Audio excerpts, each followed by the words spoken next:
పత్తి రైతు ఆందోళన చెందుతున్న పరిస్థితి. బుర్గంపాడు మండలంలో పత్తి రైతులు బతికే పరిస్థితి లేదని ఆందోళన వ్యక్తం. టేకుల చెరువు రైతు తేజావత్ బద్రు అతని పత్తి చేను సందర్శించిన సిపిఎం పార్టీ మండల కార్యదర్శి బత్తుల వెంకటేశ్వర్లు వారు మాట్లాడుతూ పత్తి రైతులు బతికే పరిస్థితి లేకుండా ఉందని, ఈ సంవత్సరం పత్తి విత్తనాలు వేసిన దగ్గర నుంచి ఒకటే వర్షాలు కురవడం వల్ల పత్తి చేలు ఊట పుట్టి పూర్తిగా దెబ్బతిన్నాయని, రైతు పెట్టిన పెట్టుబడి కూడా వచ్చే పరిస్థితి లేదని ఆవేదన వ్యక్తం చేశారు. పత్తి ఈ సంవత్సరం దళారీ చేతిలో మోసపోయే పరిస్థితి ఉందని, కింట పత్తి 4,000 నుంచి 4,500 మాత్రమే రైతులకు ఇస్తున్నారని అన్నారు. 4,000 నుంచి 1,500 కూలీలకు ఇవ్వాల్సి వస్తుందని, రైతుకు మిగిలేది 3,500. దీంట్లో రైతు చేలో పెట్టుబడి పెట్టిన డబ్బులు పోవాలి, చేలో రైతు చేసిన సాకిరీ పోవాలి, ఆ తర్వాత రైతుకి మిగిలేది శూన్యం. రైతుకు మిగిలే పరిస్థితి లేదని గగ్గోలు పెడుతున్నారు.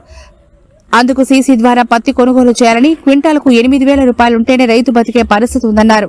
అందుకు రైతుని కాపాడాల్సిన బాధ్యత ప్రభుత్వంపై ఉందని, అధికారులు దళారులపై చర్యలు తీసుకోవాలని, రైతు పండించిన పంటకు గిట్టుబాటు రేటు ఇవ్వాలని సిపిఎం పార్టీ డిమాండ్ చేస్తోంది.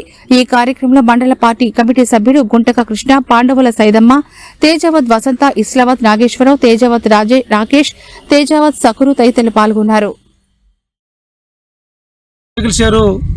గ్రామంలో రైతు బద్రు నాయక్ అతని చేను మొత్తం కూడా ఇటీవల కురుస్తున్న వర్షాలకి కంప్లీట్గా ఈ వర్షానికి మొత్తం కూడా ఏరు చెదలు పడి ఏరు కుళ్ళు పడి ఈ ఏరు కుళ్ళు పట్టడం వల్ల మొత్తం కూడా పత్తి కంప్లీట్గా పోయింది. ఇక చూడండి, ఏర్లు మొత్తం కూడా కుళ్ళిపోవడం వల్ల ఒక్క పంట చేత పత్తి తీసేయడానికి మొత్తం కంప్లీట్గా పోయింది. అందుకోసం దీనికి ప్రభుత్వం వెంటనే ఈ యొక్క నష్టపరిహారానికి ప్రభుత్వం ఈ రైతులకి బురుగుంపాడు మండలంలో ఉన్న రైతులందరూ కూడా ఏదైతే పంట నష్టపోయారో వర్షాలకు కానీ ఇతర మందుల వల్ల కూడా చేను నష్టపోయింది కాబట్టి ఈ నష్టపరిహారం ప్రభుత్వం వెంటనే వాళ్ళకి నష్టపరిహారం ఇవ్వాలని కూడా సిపిఎం పార్టీ బురుగుంపాడు మండల కమిటీ డిమాండ్ చేస్తుంది. అదే కాకుండా రైతు ఆరుగాలం పంట చేసి ఈ యొక్క వర్షాలు తాగుడికి తట్టుకొని పురుగు మందులు కూడా పెట్టుబడి పెట్టి ఈ పంటను పండించిన తర్వాత ఇవాళ దళారీ చేతిలో రైతు మోసపోతున్నాడు. ఒక కింటాకి 5,000 నుంచి 4,000 లోపే తీసుకుంటాం తప్ప మేము ఎక్కువ పెట్టలేమని చెప్పి అంటున్నారు దళారులు.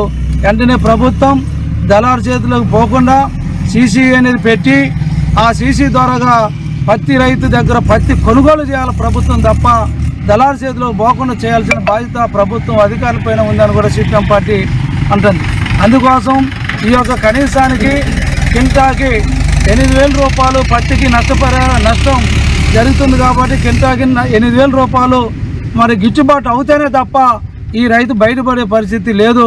అందుకోసం ప్రభుత్వం వెంటనే జోక్యం చేసుకోవాలి, అధికారులు జోక్యం చేసుకొని రైతుకి 8,000 రూపాయలు పత్తి కింటాకి గిట్టుబాటు అయ్యే విధంగా ప్రభుత్వం కల్పించాలా, అధికారులు కల్పించాలా.